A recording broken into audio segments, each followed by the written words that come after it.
Hey, good morning, guys. Hey, I'm sorry that the Zoom meeting didn't work today. Crazy internet connections, but I will get this video sent out to you really quickly. We're doing the consumer math page. All right, this is the worksheet that I sent to you in the email. The last page, page 3. When I went to scan this off, this one right here, this one that has all the high risk things, didn't come off very well. You need to go to page 176 and use that chart in your book for that. Okay, it's the one that's bordered by the green. All right, so when you go to do those problems, I believe they'll be problems 5 to 28 on the front page, this first page table. Okay, you need to use that. And you could probably, and I think I took the exact same numbers from the ones in the, well, they're a little bit different. Okay, so you'll have to use this one for the liability and things like that, but for as far as the risk is concerned, you'll have to use the rating factors on page 176. I hope that all made sense. I kind of rambled through that. Okay, let's talk about one of the two problems on 1 and 2 in the first page. So let's look at problem number 1. It says liability, and then it has 25, 50, 50. Okay? Now you remember, these two have to deal with the bodily injury. Okay? Body injury. And then this one has to deal with the property damage.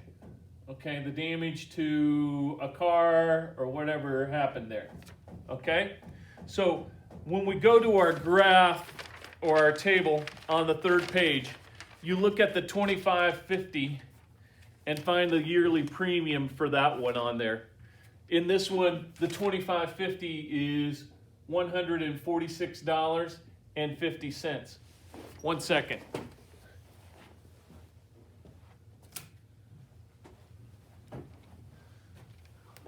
Okay, I'm back. So I got the bodily injury, $146.50. Then I go and find the property damage, which is the third number, the other 50.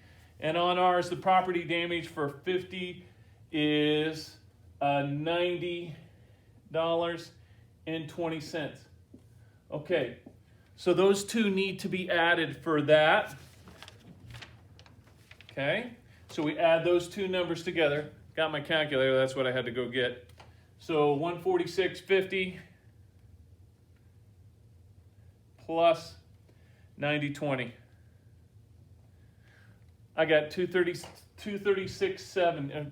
Yep, 236.70. Okay? Then I go down to the next thing. It says collision. Once again, I go back to the table in the back where it has collision over here, and then it has deduct, collision, and comprehension over here, comprehensive. So we're going to add 2 more numbers to our answer to get the final. The first one, the collision for a $50 deductible is $198.45. And then the comprehensive for a $100 deductible is what it has on the first page, is in that last column, and that's $58.20. Okay? So on those first 2 problems, you're adding 4 different numbers. Okay? So we add what we got from the answer here to that. So I still got my answer here. I'm going to add 198.45. Well, it didn't come out right, so let me put that back in. Computer input error there.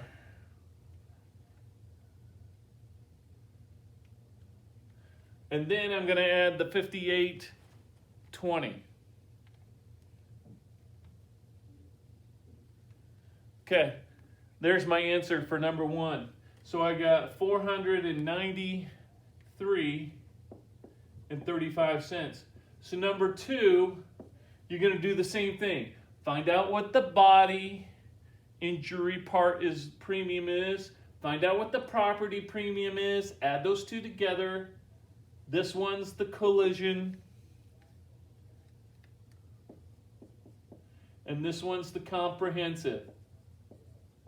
Okay, so you add the collision and the comprehensive on there. So everything's just an add problem for those two. All right. Let's move on to 3-4. Hold on, I didn't get a wipe.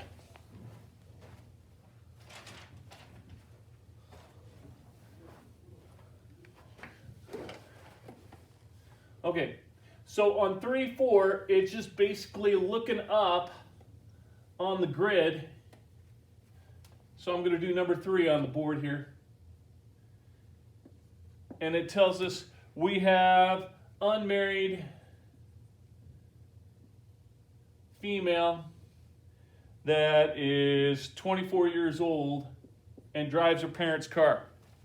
Okay? So I go to that page 176. All right? So unmarried female that's 24 years old. Okay? When I look at that, I find she is barely above the base rating. So the rating would be $1.20 or $1.20, and that's it. All you got to do on 3 and 4 is look up the factors and then put down the right number. So that's easy. Number 4, it's easy. You just look at number and then you read the graph on page 176 to put in the right factor. Okay? Hope you got those. Let's go down to the table, which is going to take us a little bit of time. All right? Now, what is really cool, the way I set this table up, is all the ones going across 5 through 8 are the same type of problem, okay? So you can do each one of them right across and get all those done and then move on to the next one. However, you could work down the column too if you wanted to and work all those problems out, all right? I think it might be easier to do a lot of the same kind of problems and then move on to the next problem, all right? But problem number 5, 6, 7, and 8 are all like the first part of number 1. So let's look at 5, okay?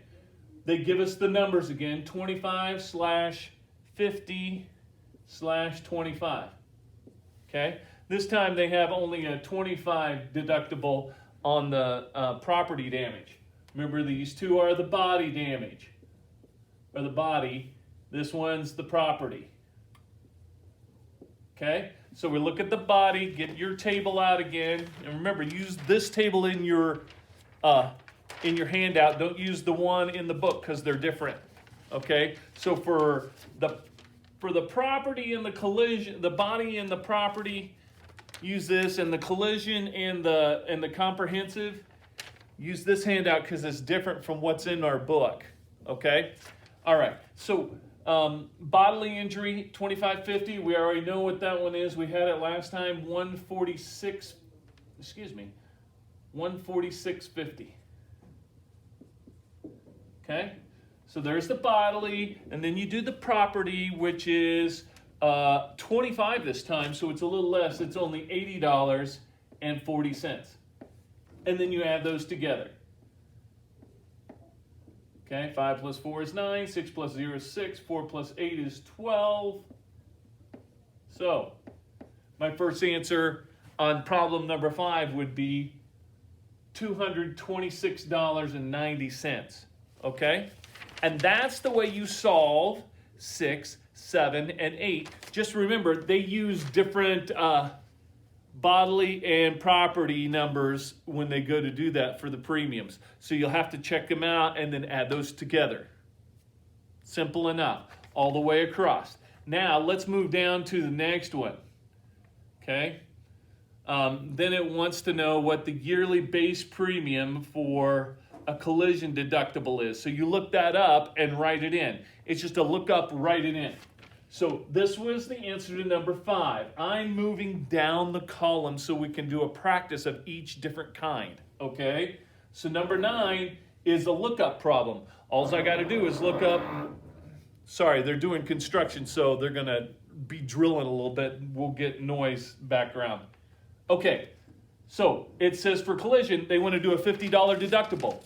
I go back to my table.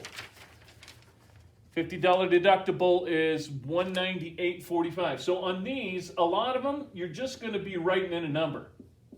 Okay? And then we move down the column to 13. So 9, 10, 11, and 12, just write in the correct collision deductible number. Simple, right? Now 13. For the comprehension deductible number, we look to see, yeah, like I said, more noise.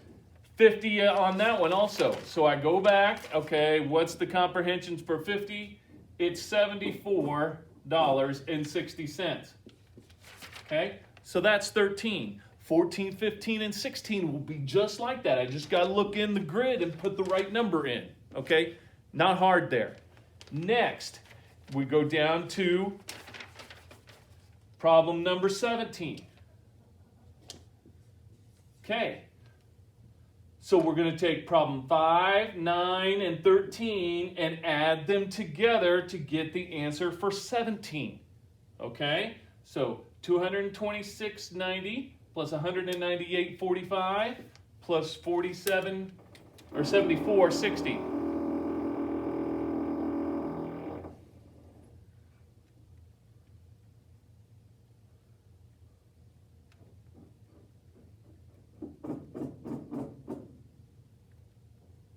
All right, I did that. I got 499.95. So that is your answer for number 17.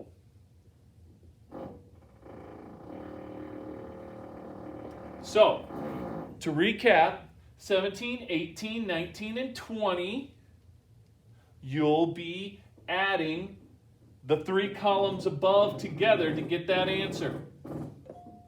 Okay? Now, we go on to the rating factor, and that is just putting in the right rating factor. On this one, like I said, you're going to have to go back to page 176 in your book to get it. So when I look at the rating factor, I go up to the top where it says male 17 owns the car. So then I go to unmarried male under the age of 30 who owns her as the principal operator. And then I go to 17, and his rating factor is $3.80. Okay? That's all you do. You just put in the correct rating factor on each one of those. All the way across. 21, 22, 23, 24. This was 21. And then you just check at the top what kind of operator we got, and then put the correct factor down here, factor number for that based on the table on page 176. Finally, to find the total premium, the last thing we do is we take these two, the answer from 17, multiplied by the answer from 21, and that gives my answer for 25. So as you're going down, this one, you got to do an add problem, okay? And then you take this answer and add these 3 together to get that answer. And then these 2 we multiply to get our final answer for, okay, I got 499.95 times my factor, 3.8. Okay, I got $1,899.81. So $1,899.81. There's my answer, folks. Okay, that's the way you do all of these problems on this page. All right, I went through the whole first column of 5, 9, 13, 17, 21, and 25. Okay, now let's turn to the second page. All right, I'm going to go to that second page. This one has the table that deals with all of the renting a car. Okay, so let's go through two of these problems here. Okay, we'll do one from 29 to 32, and then I'll do a column on the table down there. and we can cancel out problem number 49. Problem number 49, don't do. All right, you don't have to do problem 49. Okay. Hope you got that. If you didn't, go back and look at it again, review, whatever you need to do. Okay, so number 29. Okay, this will be dealing with the rent-a-car table on page 3 again. Here we go. So it says use the rate table on table number 3. Now it says what kind of car it is. It's a luxury. It tells us how many days you had it for. 3. It tells us what was the mileage on those days.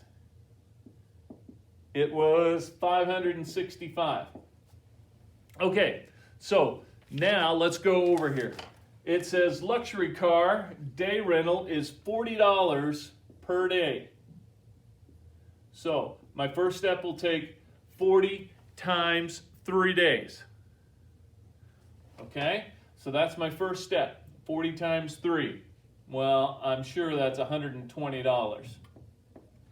Okay, next step is I take my mileage. Remember, we got to minus 100, okay? Notice down at the bottom of our table it gives 100 free miles each day. Oh, each day. Oh. So if I had 3 days, I'm going to minus 300 because there was 3 days in it. We probably did that wrong on the last assignment, but let's do it right on this one. Okay, so each day you get the car, you get the first 100 miles for free. So now, when we subtract, we're going to subtract not 100, but 300 because we had 3 days with the car. So you only have to pay $265, or 265 miles that you drove, times the cost per mile of a luxury car, which was 0.36. Okay? Go back through. Luxury car, multiply by the number of the days. That's step 1. Mileage, subtract 100 for each day you had the car. I had the car for 3 days. That's 100, 200, $300 miles I subtract. That gives me a total of 265 miles that I get charged for. Then I take that times my 36 cents a day per mile. 265 times 36. And I got $95.40. I take that answer and add it to the per day cost. Add 120. And my total becomes $215.40 for the 3 days that I that I rented the car. Okay, so that's the answer to number 29.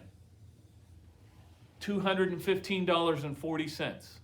That's the answer to number 29. Okay, let's take a look at one of the problems on the table. All right, go back through that if you have to. All right, let's look at the table. Once again, on the table, we're going to go down the column, and so the numbers will be a little different on those. All right? So, first of all, we got to figure out what a daily cost is. Okay?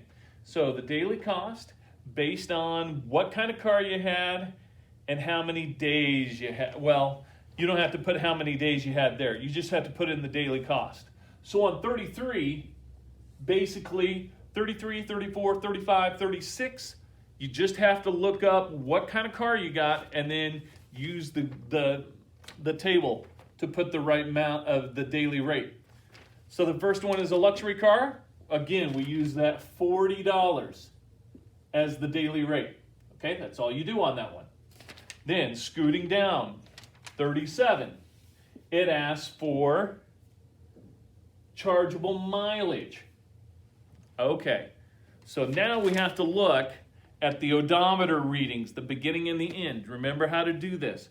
take the end number and subtract the beginning number.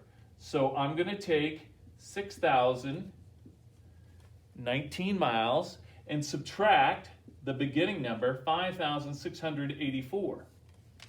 When I subtract, 9 minus 4 is 5. Can't take away from 1, so I got to borrow all the way over to 6. This becomes 10, and I borrow and make it a 9.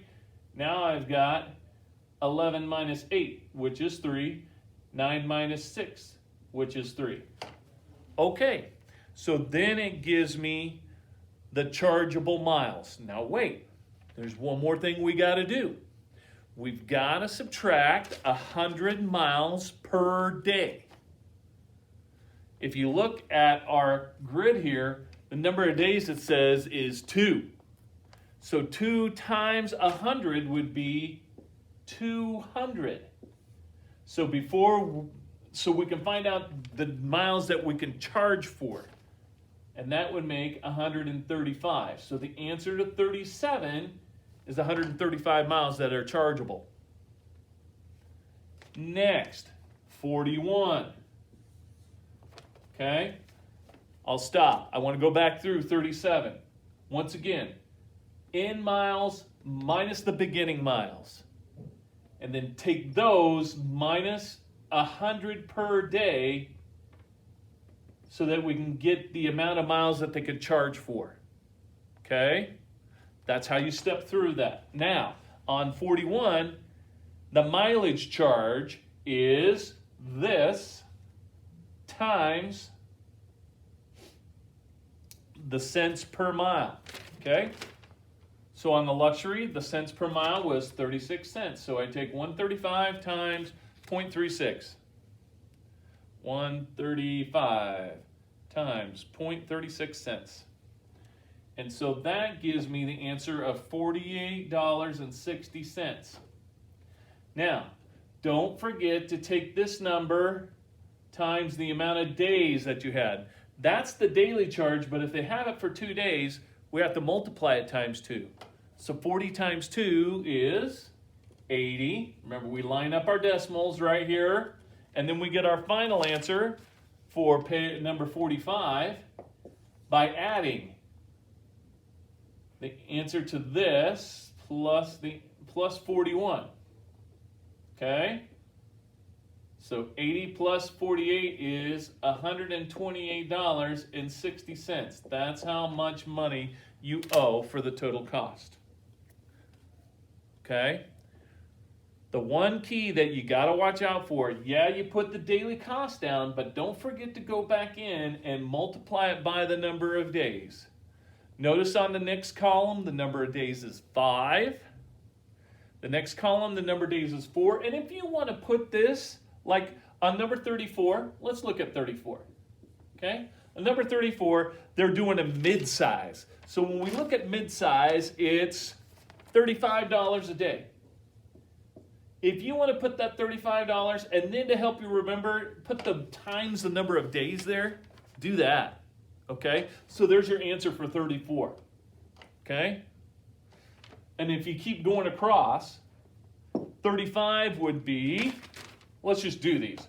35 would be a compact. Compact car is, I'm going to put 35 down here, even though that's not part of that problem. Compact car is $28 a day. And then it says they have that one for 4 days. So multiplied times 4. Just so you remember. Okay? Now, and then 36 is a van. And a van is $49 a day times 1 day. Okay, so that one's easy. All right, that one's just 49. Okay, I went through all that. No, it wasn't as quick as I wanted it to be, but I wanted to make sure you get all that down. Make sure you go back through and figure that out. Remember this, and then you're going to multiply it times the answer to 41, which would be the, once again, the mileage charge. All right? Watch out for this step here. Make sure you minus the correct amount to get the correct amount of mileage that you're going to use, okay? And then make sure you multiply times the right number of cents per day that you get, or cents per mile, not per day, but per mile. Okay, that's my video. Sorry we couldn't get the Zoom meeting starting today. Matt, I hope you get to feeling better, all right? Try to get some of this going, okay? Hopefully I'll see all of you on Friday. We meet at 11 o'clock on Friday. Talk to you later. All right, bye-bye.